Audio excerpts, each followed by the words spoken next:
Welcome to I news. 18 ఏళ్ల నిరీక్షణ తర్వాత తొలి ఐపీఎల్ కప్ గెలిచిన ఆర్సీబీ ఇప్పుడు మరో చరిత్ర సృష్టించే అంచున నిలిచింది.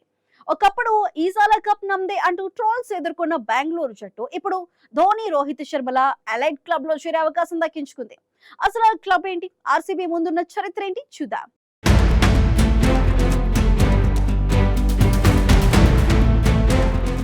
ఇండియన్ ప్రీమియర్ లీగ్ చరిత్రలో వరుసగా 2 సార్లు ఛాంపియన్ గా నిలవటం చాలా అరుదైన ఘనత. ఇప్పటి వరకు కేవలం 2 జట్లే ఈ ఫీట్ సాధించాయి. మహేంద్ర సింగ్ ధోని నాయకత్వంలోని చెన్నై సూపర్ కింగ్స్ 2010-2011 సీజన్లో వరుసగా టైటిల్ గెలిచింది. ఆ తర్వాత రోహిత్ శర్మ కెప్టెన్సీలో ముంబై ఇండియన్స్ 2019-2020లో బ్యాక్ టు బ్యాక్ ట్రోఫీలు సాధించింది.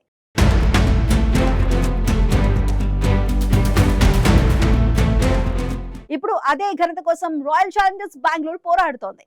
2025లో తొలి ఐపీఎల్ టైటిల్ గెలిచి 18 ఏళ్ల నిరీక్షణకు ముగింపు పలికిన ఆర్సీబీ 2026లో కూడా ఫైనల్ చేరి మరోసారి కప్ పై కన్నేసింది.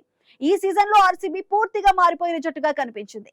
విరాట్ కోహ్లీ అనుభవం, కెప్టెన్ రజత్ పాటిదార్ నాయకత్వం, పటిష్టమైన బ్యాటింగ్ లైనప్, ముఖ్యంగా బౌలింగ్ విభాగం జట్టుకు ప్రధాన బలంగా మారాయి.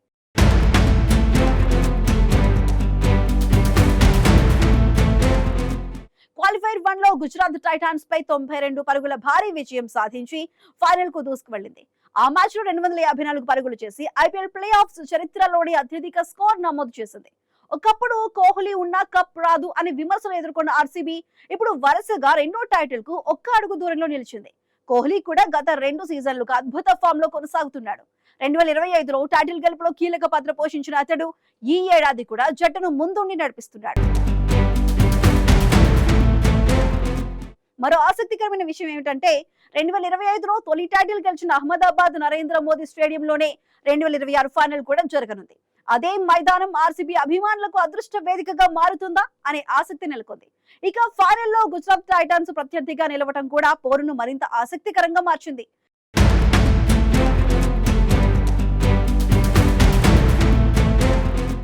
శుభ్మన్ గిల్ సారథ్యంలోని గుజరాత్ కూడా 3వసారి ఫైనల్ చేరి టైటిల్ పై కన్నేసింది. ధోని, సిఎస్కే, రోహిత్ ముంబై తర్వాత వరుసగా 2 ఐపీఎల్ టైటిళ్లు గెలిచిన 3వ జట్టుగా ఆర్సీబీ చరిత్ర సృష్టిస్తుందా, లేక గుజరాత్ టైటన్స్ ఆ కలను చెదరగొడుతుందా? ఇప్పుడు క్రికెట్ అభిమానులందరి చూపు ఐపీఎల్ ఫైనల్ పైనే ఉంది.